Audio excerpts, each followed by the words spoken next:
Hello everyone. Today I am going to discuss one of the most important topic and most important thinker of Western political thought, that is Plato. Today we'll understand his theory of justice, education, community property and vibes and every aspect that is being given by Plato, and we'll also understand what was influence on what was the thing and circumstances and thinkers that influences Plato. And this video is going to helpful for those who are preparing for UGC NET and also for those who are preparing for PSI or optional and also for college going students. So without any delay, let's begin the topic. So first of all, let's understand कि प्लेटो कौन थे. Even first of all, you need to understand कि he is most revered and criticized thinker in the history of political thought. What does it means कि जितना उसको praise किया है, जितना उसको रेस्पेक्ट मिला है पॉलिटिकल थॉट की जब बात करते हैं, उतना ही उसको क्रिटिसाइज़ किया गया है कि कई बार उसने जो भी उसने अपनी थियरी दी है वो एक्सट्रीम पे जाके उसने बोला है. दैट्स वाई उसको क्रिटिसाइज भी किया गया है, लेकिन उसको प्रेज भी किया गया है क्योंकि कई उसने बहुत अच्छी अच्छी चीज़ें बोली जो कि मॉडर्न टाइम में कहीं ना कहीं रेलेवेंस है. विल अंडरस्टैंड दिस कि कैसे रेलेवेंट है. उसके इंपॉर्टेंट बुक कौन कौन से हैं? Republic, Statesman and Law. You need to understand that कि प्लेटो को हम फाउंडर फिलोसफिकल आइडियलिज्म बोलते हैं as well as founder of political philosophy, क्योंकि वो बिलीव करता higher world of universal ideas. वो बिलीव करता है what ought to be rather than what is. So he is more idealist rather than realist. वो एक ऐसी सोसाइटी को इन्विज़न करता है जहाँ पे आइडियल पॉलिटिकल ऑर्डर है, यहाँ पे जस्टिस है, ह्यूमन एक्सीलेंस है, every one is performing there duty. और उसकी जो भी आइडियाज़ हैं, जो भी वो थॉट देता है, वो बेसिकली वहाँ पे अपनी पोइटिक इमेजिनरी को लिंक करता है. बट ऑफ कोर्स वो क्रिटिसाइज़ किया गया है वोल्टायर एंड नीत्शे के द्वारा. वो बोलते हैं कि प्लेटोनिज्म जो है it's intellectual side of Christianity. Even जब हम इसकी प्रेज की बात करते हैं तो इमर्जन बोलते हैं कि Plato is philosophy and philosophy is Plato, क्योंकि कहीं ना कहीं जो पॉलिटिकल फिलोसफी का जो एक सिस्टमेटिक वे में स्टडी किसने किया है और उसका इम्प्लीकेशन अगर जो हम उसकी बात करें कि सिस्टमेटिक वे से स्टडी करने की, तो वो कहीं ना कहीं प्लेटो था. बट प्लेटो को हमने क्रिटिसाइज़ किया, बहुत से थिंकर ने क्रिटिसाइज़ किया है कि वो एंटी डेमोक्रेटिक है and he is the precursor of totalitarianism. इसका मतलब कि क्योंकि उन्होंने डेमोक्रेसी को टोटली अपोज किया. ही सेड कि डेमोक्रेसी की वजह से ही एथेन हार गया था पेलोपोनेशियन वॉर में. डेमोक्रेसी के वजह से ही सोक्रेटिक्स जो थे उनकी डेथ हुई थी. वो ब्लेम करता है कि डेमोक्रेसी में बेसिकली पब्लिक ओपिनियन को फोकस दिया जाता है रेदर देन रीज़न को, इसीलिए वो बेसिकली एंटी डेमोक्रेटिक उसको बोलते हैं. And he is a precursor of totalitarianism, मतलब कि वो बोलता है कि एक आइडियल सोसाइटी वो है जहाँ पे हम बेसिकली किसको रूल करते हैं. यहाँ पे आइडियल सोसाइटी वो है जहाँ पे फिलोसफर किंग रूल कर रहा है. फिलोसफर किंग के पास अनलिमिटेड पावर है. But we need to understand that कि ह्यूमन्स होते हैं, they are passionate and after sometimes they can become self interested. सो कहीं ना कहीं उसको बोला जाता है कि वहाँ वो he is the precursor of totalitarianism. अब उसके लाइफ स्किल्स की बात करते हैं तो वो सबसे पहले हमें पता होना चाहिए कि कहाँ पे बर्न हुआ था उसका एंड कब. So he was born in 1427 BC in Athens in an aristocratic family. And उसको सबसे ज़्यादा इन्फ्लुएंस उस पर किसका था? सोक्रेटिस का था. बाकी भी इन्फ्लुएंस देखेंगे, but first of all you need to understand कि सोक्रेटिस का जो उसकी आइडियाज़ थे, वर्चू इज नॉलेज या फिर उसके जो एंटी डेमोक्रेटिक जो था एंड उसकी डेथ, एवरीथिंग इन्फ्लुएंस्ड बेसिकली प्लेटो. और उसने बेसिकली 386 में एक एकेडमी फाउंड किया जो कि एक इम्पॉर्टेंट सेंटर बना रहा 100 ईयर्स के लिए. और अभी मैंने आपको बताया कि एथेनियन डेमोक्रेसी को ब्लेम करता है वो, क्योंकि वहाँ पे पेलोपोनेशियन वॉर में एथेन डिफीट हो गया था just because of democracy. Even वो सिरेक्यूज भी विजिट करता है ताकि वो उसकी जो आइडिया है फिलोसफर किंग को उसको इम्प्लीमेंट कर पाए, लेकिन वो फेल हो जाता है. Of course this idea of philosopher king is utopian. So will understand कि उसके फिलोसफर किंग का आइडिया क्या था. बट ऑफकोर्स वो वहाँ पे गया लेकिन वो फेल हो गया था and he died in 387. So of course he is remembered as a scholar, teacher and founder of the academy, and also he is known for his book Republic. उसके मेजर और वर्क कौन से हैं? Apology. And also he is non for his dialectical method, जो कि कहीं ना कहीं सोक्रेटिक्स से इन्फ्लुएंस था. जो उसकी बुक रिपब्लिक है उसमें उसने डायलॉजिकल मेथड यानी डायलेक्टिकल मेथड, डायलॉग के बेसिस पे उसने कंक्लूजन पे वो पहुंचा था. वो भी हम चीज़ें देखेंगे. उसकी जो बुक थी रिपब्लिक, ये किस पे फोकस करता है? जस्टिस पे। और जस्टिस कैसे स्टेट के लेवल पे इंश्योर कर सकते हैं और जस्टिस इंडिविजुअल के लेवल पे कैसे इंश्योर कर सकते हैं, इन दोनों की बात करता है अपने रिपब्लिक बुक में। और बेसिकली वो सबसे ज़्यादा इम्पॉर्टेंट उसको उसको प्रेज़ किया जाता है जो उसकी ट्रीटी है एजुकेशन की। अब हम बात करते हैं कि उस पर किसका सबसे ज़्यादा इन्फ्लुएंस था। तो ऑफकोर्स सबसे पहले इन्फ्लुएंस था पाइथागोरस का, जो बेसिकली मैथमेटिक्स, इमॉर्टिलिटी ऑफ सोल, इन सब की बात करते हैं, फिलोसफर रूलर, सेक्सुअल इक्वलिटी। सो इन जो फिलोसफर रूलर का आइडिया है या हिज आइडिया ऑफ सोल है, सेक्सुअल इक्वलिटी है, जेंडर इक्वलिटी है, इसका सबसे ज़्यादा इन्फ्लुएंस बेसिकली प्लेटो को कहाँ से मिला था? पाइथागोरस से। जो हेराक्लिटस का आइडिया था कि change and impermanence in the sensory world, ये इन्फ्लुएंस किया प्लेटो की जो थियरी ऑफ आइडियाज़ हैं जो हम अभी देखेंगे, वो काफ़ी इन्फ्लुएंस किया। Changing world and unchanging world, universe, परमानेंटाइज, ये भी एक अनचेंजिंग रियलिटी पे बिलीव करते हैं। तो that both thinker has influence his idea of theory of ideas. And sophist का काफ़ी ज़्यादा इन्फ्लुएंस था, जो कि बेसिकली पावर पे ज़्यादा गिव एम्फेसिस करते हैं। बट प्लेटो उनको बहुत ज़्यादा क्रिटिसाइज़ करता है कि उनकी वो basically education basically wealth and power के लिए करते थे। बट उसके जो स्ट्रक्चर्ड एजुकेशन थे, रैशनल एथिक्स था, उसको उसने अडॉप्ट किया। Of course he criticize them कि उन्होंने वो एजुकेशन को basically as a tool use करते थे पावर गेन करने के लिए, कि पावर कोई कैसे गेन करेगा, वो रैशनल रीजनिंग की बात नहीं कर रहे, लेकिन उसके जो पॉजिटिव एस्पेक्ट थे उसको प्लेटो ने लिया। और सबसे ज़्यादा प्लेटो पे किसी का इन्फ्लुएंस रहा है तो दैट इज़ सोक्रेटिस। सोक्रेटिस जो है वो बोलते हैं कि वर्च्यू इज़ नॉलेज। और हम जब इसकी थियरी ऑफ नॉलेज पढ़ेंगे तो विल अंडरस्टैंड कि कैसे प्लेटो बोलते हैं कि नॉलेज जो है वो बहुत इम्पॉर्टेंट है। और नॉलेज की जो पीपल सबसे ज़्यादा नॉलेजेबल है वही फिलोसफर किंग बनेगा।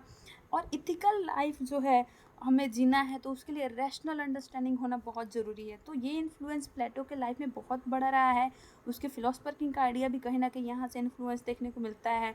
एंड अलॉन्ग विद दैट जब हम बात करते हैं ह्यूमन नेचर की, तो बोलता है कि हर एक human nature basically 4 element possess करते हैं: reason, courage and temperaments and justice. तो ये रीज़न, करेज एंड टेम्परामेंट्स जो हैं, ये जिसके अंदर रीज़न है वो रूलर बनेगा, जिसके अंदर करेज है वो बेसिकली सोल्जर बनेंगे, जिसके अंदर टेम्परेंस है वो बेसिकली कौन बनेंगे? वो हमारे प्रोड्यूसिंग क्लास बनेंगे। एंड जो फोर्थ वर्च्यू की बात करता है वो है जस्टिस, कि अगर ये सारे अपने एबिलिटी और कैपेसिटी के बेसिस पे ड्यूटी परफॉर्म कर रहे हैं तो that will ensure justice at the individual level as well as the state level. अब जो इसका सबसे पहला थियरी है that is the theory of form, उसको जानते हैं, जो कि उसके सेंट्रल थियरी है इसकी प्लेटो की फिलॉसफी की, जो बताता है नॉलेज को एक्सप्लेन करता है, एथिक्स को एक्सप्लेन करता है, पॉलिटिक्स को एक्सप्लेन करता है एंड साइकोलॉजी को एक्सप्लेन करता है। और थियरी ऑफ फॉर्म्स कहाँ से इन्फ्लुएंस है? ऑफकोर्स मैंने आपको पहले बताया कि इन्फ्लुएंस सबसे ज़्यादा किसको रहा है, किसने सबसे ज़्यादा इन्फ्लुएंस किया theory of form of Plato का? तो हेराक्लिटस एंड परमानाइट्स जो थे they both influence his idea. क्योंकि हेराक्लिटस जो है वो बात करता है कि एक चेंज के बारे में, और जो परमानेंट्स है वो बात करते हैं परमानेंस के बारे में। तो जो चेंजिंग यूनिवर्स है ना, अनचेंजिंग यूनिवर्स है, ये दोनों को कंबाइन करके बेसिकली हमारा प्लेटो जो है एक थियरी ऑफ फॉर्म के बारे में बात करता है। वो बोलता है कि फॉर्म या आइडिया ये इटर्नल है, परफेक्ट है and it's unchanging reality beyond time and space. What is it means? वो बोलता है कि देखिए जो रियलिटी है, जो चेंजिंग वर्ल्ड है ना, वो रियलिटी है। जैसे कि पावर गेन करना चाहते हो, आपको विजिबल दिख रहा है, लेकिन इससे भी जो सबसे ज़्यादा ऊपर है वो है आइडियाज़, क्योंकि ये इटर्नल है, परफेक्ट है, अनचेंजिंग रियलिटी है। इवन वो एक हॉर्स का एग्जांपल देता है कि एक हॉर्स की जब बात करते हैं तो दुनिया में अलग अलग रेसेस के वो हॉर्स हो सकते हैं, बट जब उनके हम इनर कोर आइडियाज़ की बात करते हैं तो उनके जैसे रनिंग जो है एक कोर आइडियाज़ जो सारे हॉर्सेस के बेस इंटरनल क्वालिटी हॉर्सेस की रनिंग की क्वालिटी, सो ये सारे हॉर्स के अंदर होगा।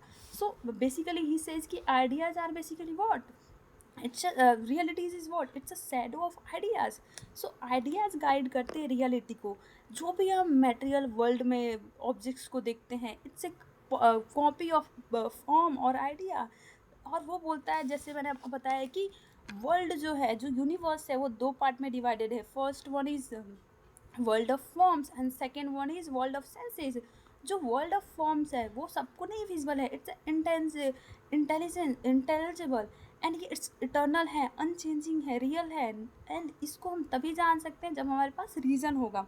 जैसे कि जो फिलोसफर किंग है वो वर्ल्ड ऑफ फॉर्म्स को समझ सकता है। दूसरा बोलता है कि दूसरा जो यूनिवर्स का पार्ट है वो है वर्ल्ड ऑफ सेंसेस, जो कि विजिबल है, वो कि चेंजिंग है, इम्परफेक्ट है, it's illusion, it's illusion. And इसको हम जान सकते हैं सेंसेस के द्वारा। जैसे कि पावर, वेल्थ गेन करना, ये किसके पार्ट हो गए? वर्ल्ड ऑफ सेंसेस के पार्ट हो गए। और उसके हिसाब से नॉलेज वर्सेस ओपिनियन को कैसे वो डिफाइन करता है, वो बोलता है कि सेंसेस जो है वो ओपिनियन को गिव कर देते हैं। जैसे कि फॉर एग्जांपल जब हम बात करते हैं डेमोक्रेसी में क्या ओपिनियन मैटर करता है। But when we talk about philosopher king, तो बोलता है कि फिलोसफर किंग के पास रीज़न होता है एंड वो रीज़न एक ट्रू नॉलेज को वर्थ कर देता है। सो इसका बेसिकली वो नॉलेज और ओपिनियन दोनों को डिस्टिंग्विश करता है। And according to him highest form क्या है? Idea of good. So all source of all forms and of true knowledge, justice and morality, this is what according to him theory of forms is. वो बोलता है कि हम जो भी दुनिया में देखते हैं उसका बेसिस क्या है? फॉर्म है। फॉर्म जो है it's eternal, it's basically perfect and unchanging reality, जो कि it's beyond time and space. और इसी से रिलेटेड एक आता है, वो एक्सप्लेन करता है इसको एलिगरी ऑफ केव से। वो बोलता है कि एक केव है जिसके अंदर सारे लोग बंधे हुए हैं और वो सिर्फ और सिर्फ शैडो को देख पाते हैं जो कि वॉल से आ रहा है, और वो शैडो को रियलिटी समझ लेते हैं।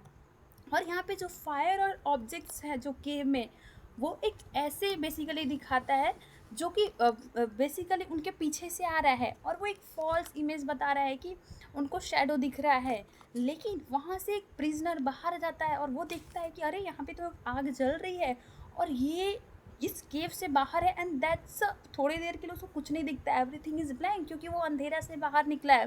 बट आफ्टर सम टाइम उसको क्लैरिटी आती है कि okay this is what the real fire is. और पहले जो हम शेडो के रूप में देखते थे वो सिर्फ एक फायर का लाइट आता था।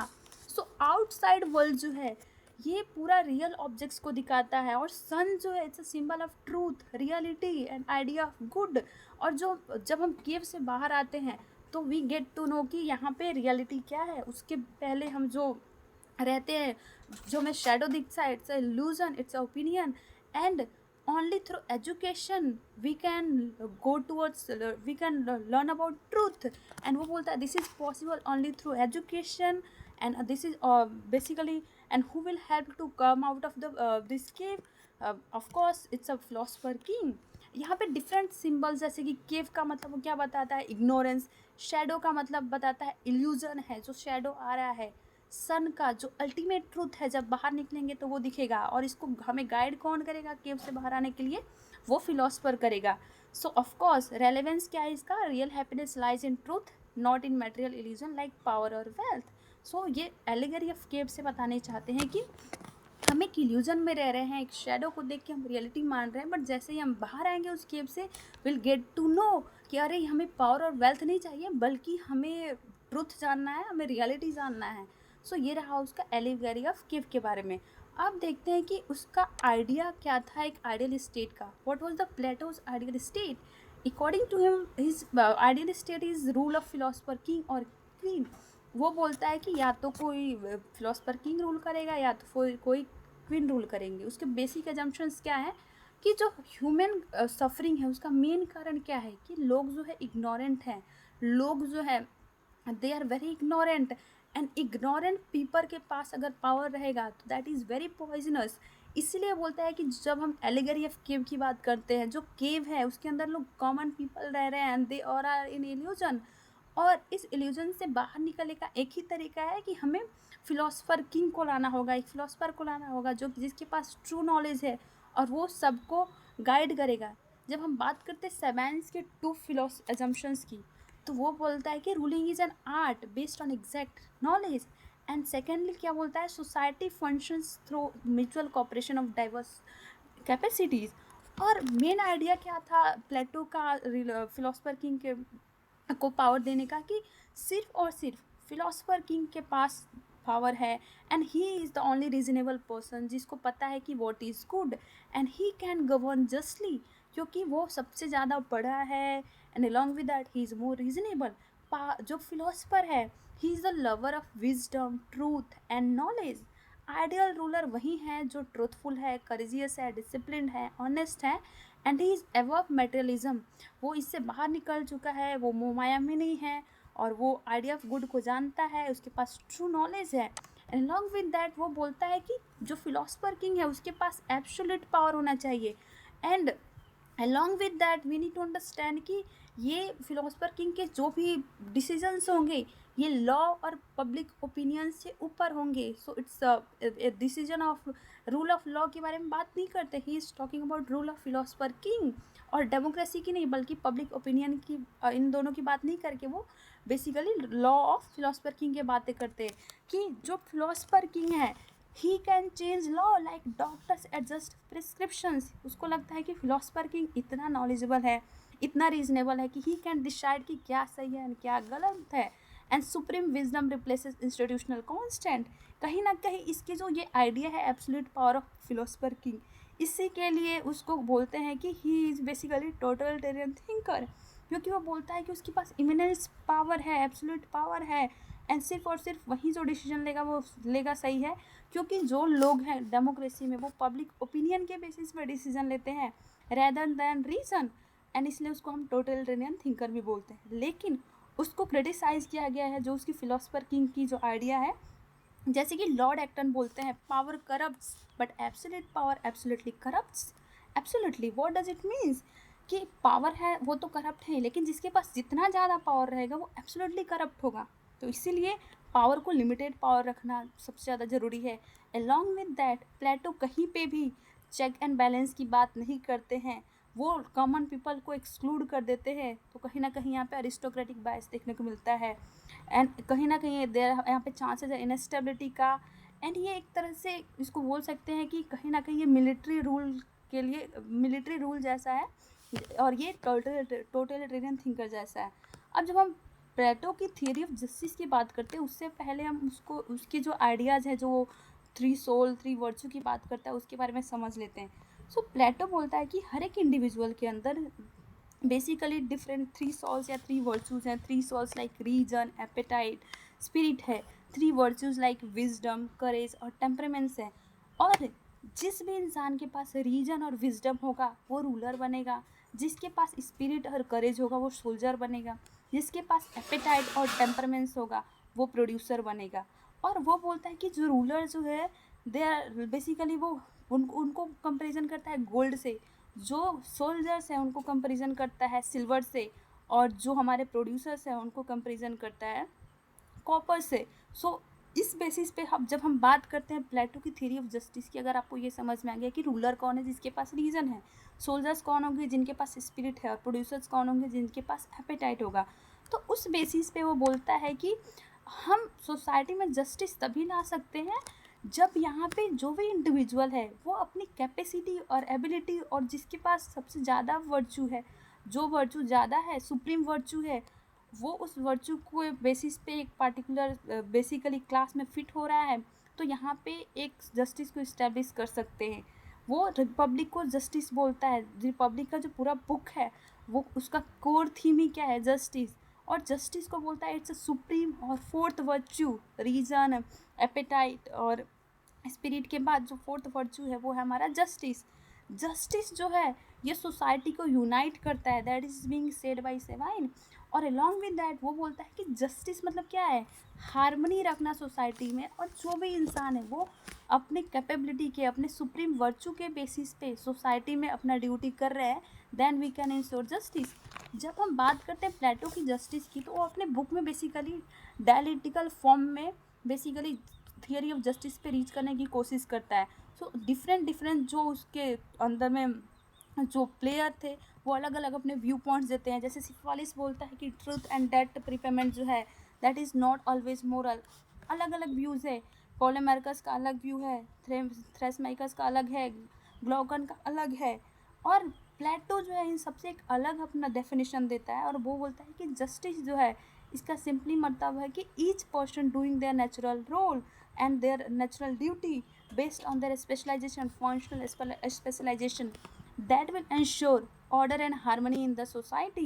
And along with that, when we talk about justice in the individual, according to him वो बोलता है कि justice in the individual तभी होगा जब जैसे रीजन जो है वो रूल करेगा स्पिरिट और एपेटाइट पे, इट मीन्स कि फिलोसफर किंग, गार्जियन क्लास और जो हमारे बेसिकली करे, ये जो हमारे गार्जियन क्लास है और जो हमारे प्रोड्यूसिंग क्लास है उनको रूल करेगा।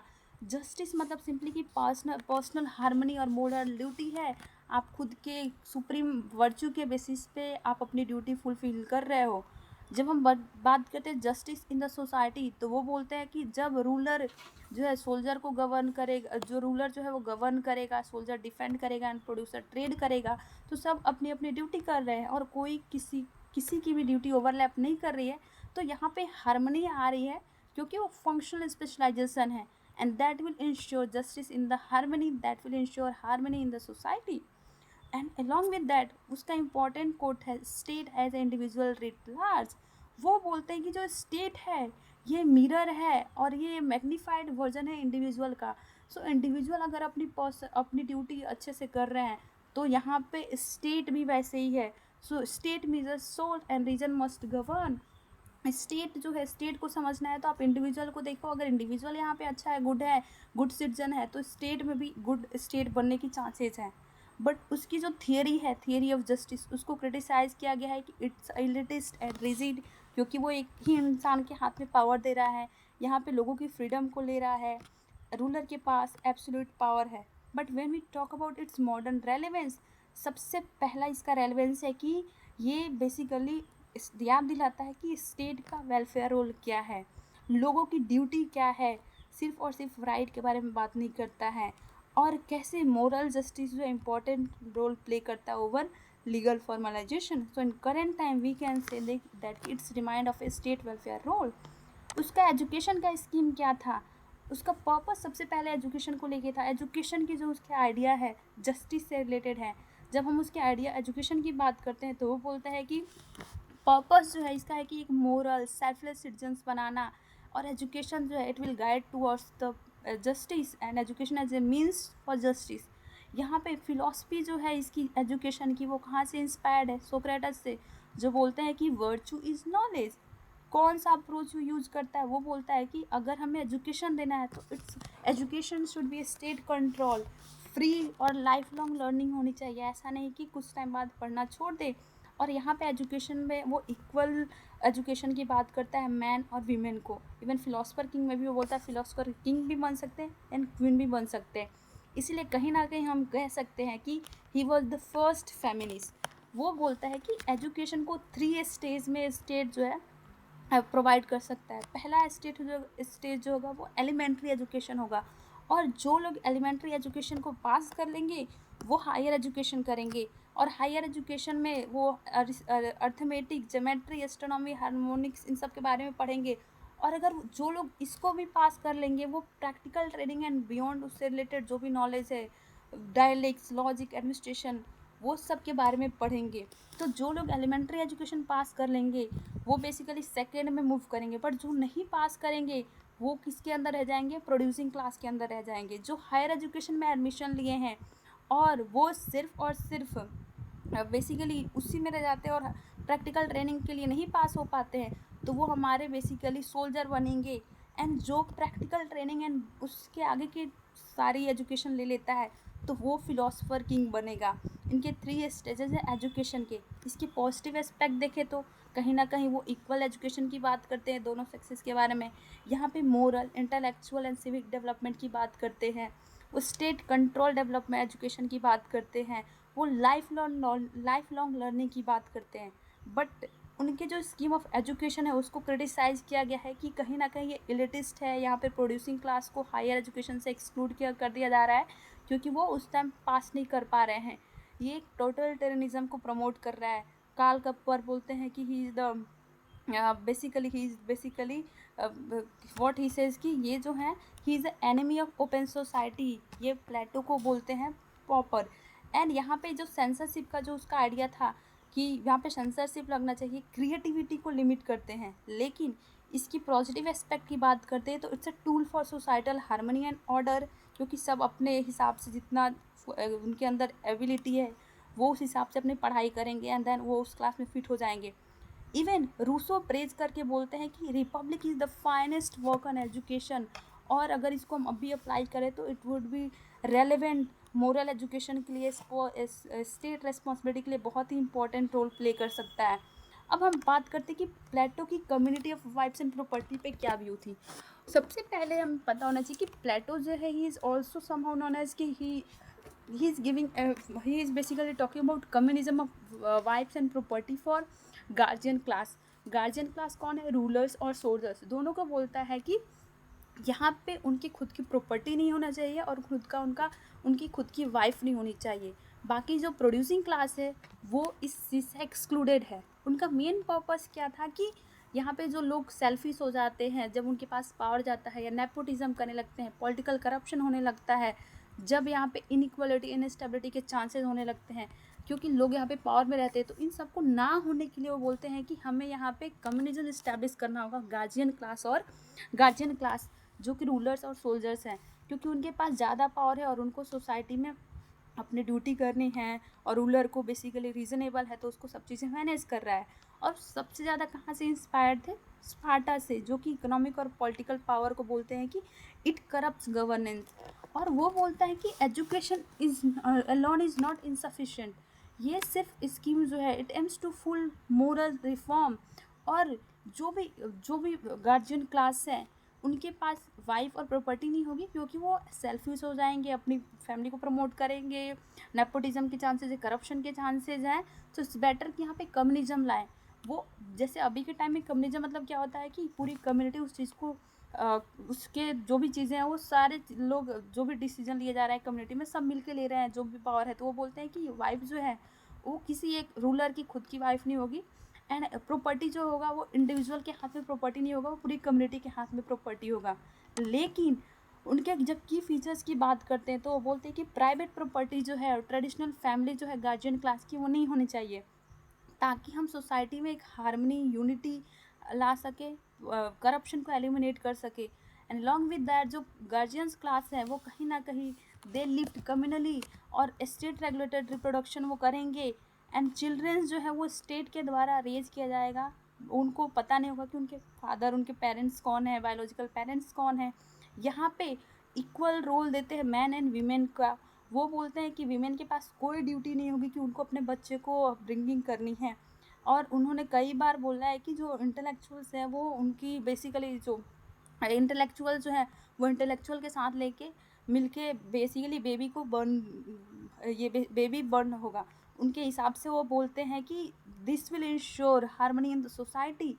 But he has been eminently criticize for this, क्योंकि ये जो फैमिली सिस्टम है ये एक तरह से उसको डिस्टर्ब कर देगा, एक इनस्टेबिलिटी ला देगा, ये एनिमल की तरह हो जाएगा। और अरिस्टोटल सबसे ज़्यादा इनको क्रिटिसाइज करके बोलते हैं कि फैमिली और प्रॉपर्टी जो है it's a very important part.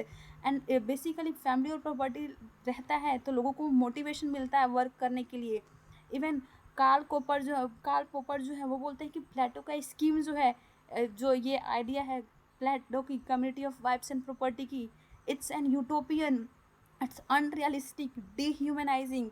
And यहाँ पे इंडिविजुअलिटी को सप्रेस कर रहे हैं, यहाँ पे बच्चों को नेगलेक्ट कर रहे हैं, सोशल डिवीजन ला रहे हैं, अनइक्वल ट्रीटमेंट दे रहे हैं क्लास का। So that's why he has been criticise. सो ये रहा आपका पूरा प्लेटो के बारे में। I hope you all guys like. So अगर आपको पसंद आया होगा so thank you so much. अब हम आगे नेक्स्ट क्लास में अरिस्टोटल के बाद में पढ़ेंगे।